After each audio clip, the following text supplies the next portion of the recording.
players because we've been seeing a lot of Europe lately from all these international tournaments, which is really cool to do. I never really thought I'd see all this through gaming. Even if we don't win, I think it'll be a really good time to get to explore Paris and play against really good teams.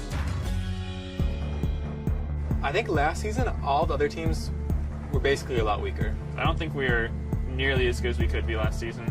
Now this season, coming in, we thought most teams were going to be a lot stronger, which they were. So it was a lot harder. And here comes Scara. Can he help Cutie Pie? Damage out on Sneaky, and Cutie Pie survives. Lemon Nation is gonna die alone and sad. The biggest challenge was overcoming TSM. They were already ahead of us, and we tried kind of a weird, like, fiddle kind of pitch. I believe he played Fiddlesticks in Battle of the Atlantic. So he has played it in a very high-pressure game before. And we just ended up with this really bad team composition where we had like Fiddlesticks and Zed. He's going to be taking a lot of damage, but Meteos goes down to the blink of an eye. We made a lot of mistakes during the game, and then overall we just didn't stick to our plans. I think we all learned that the fiddle jungle wasn't really working out.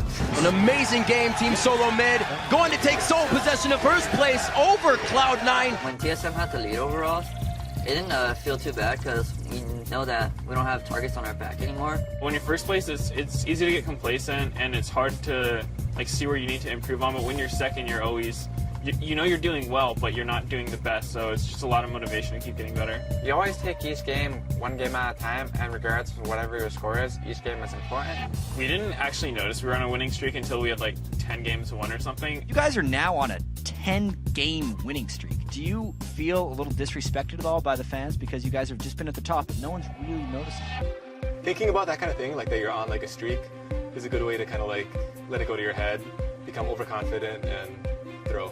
We kind of just adapted really well and understood all of the picks, and were able to prepare correctly basically for every game. We're just constantly trying to get better. Cloud9 staves off Team Solo Mid one more time to go 3-0 in the 4 matches against them. Cloud9 is going to be more than happy to keep sole possession of first place. After we grabbed first place, we were like happy that we got our throne back. TSM had been like ahead of us the entire season, so the fact that we were actually against them, we were able to like prove that we could like beat them so convincingly, it felt really good. Beating the MVP of the season is always a good thing. Not until the very end of the season did I know that we'd actually, I don't know, be as successful as we ended up being. 2 kills, make that 4 kills, make that almost everyone going down. Cloud9 gonna end the series, and they are the North American champions. We dominated every team at playoffs, so now we're first and going to All-Stars. If you win Paris, it basically shows that you're like the top team in the entire world, which is huge.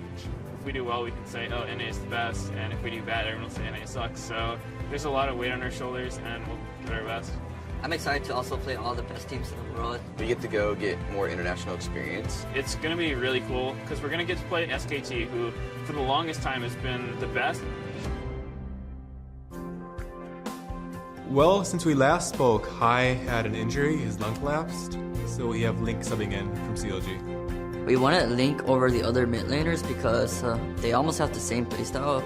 I've just been kind of like talking to everyone as much as possible. So whether it's like talking to their analyst Charlie, or talking to like the teammates, or even Hai himself, I've been just trying to get a grasp of like how they play. Link kind of just fit the role compared to a lot of other mid laners. Hai fills the role of shot calling in our team, and Link does sort of the same for CLG. If you don't play like the way Hai does on this team, I feel like it's just not as effective. So I've been really trying hard to just kind of adjust and try to mold myself into like the way Hai plays.